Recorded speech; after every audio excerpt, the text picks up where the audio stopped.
generally ఒక్కొక్క CP their approach towards civil disputes will be different.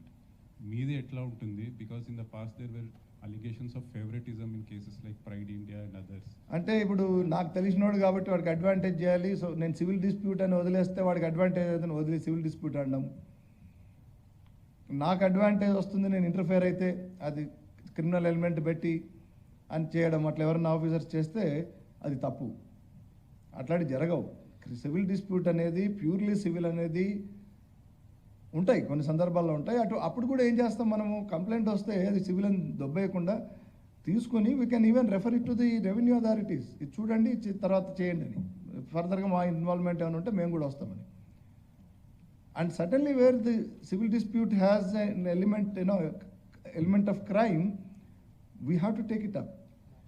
ముఖ్యంగా ఇది బలహీనుడు బలవంతుడు, well to do and poor, ఇట్లాంటి సెక్షన్స్ వచ్చినప్పుడు బలహీనుడిని బలవంతుడు ఇబ్బంది పెట్టి ప్రాపర్టీ లాక్కునే విధంగా ఉంటే, డాక్యుమెంట్స్ కూడా సపోర్ట్ చేస్తుంటే, తర్వాత ఆ క్రైమ్ ఎస్టాబ్లిష్ అయితే సివిల్ కేసు అని పక్క పెడుతున్న అర్థం ఏంటి, మనం బలవంతులను సపోర్ట్ చేస్తున్నాం అంతే. As simple as that. That should not happen, it will not be allowed to happen. Sir, గతంలో ఎవరైనా ఇట్లా విక్టిమ్స్ అయిన వాళ్ళు whom should they approach?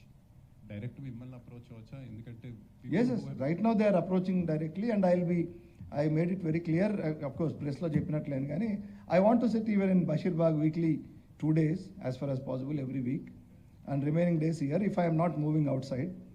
So అక్కడ కూడా రావచ్చు. ఇది ఎందుకంటే ఇంత దూరం వచ్చి కొంతమందికి ఇన్యాక్సెసిబుల్ ఉంటే అక్కడ ఆ 2 రోజుల్లో ఒక రోజు ఖచ్చితంగా విజిటర్స్ పెడతాము. ఎందుకంటే వారంలో 3 రోజులు విజిటర్స్కి ఉంది, ఇక్కడ 2 రోజులు అక్కడ 1 రోజు పెడతాము. అది నేను I will announce it exactly what days అనేది.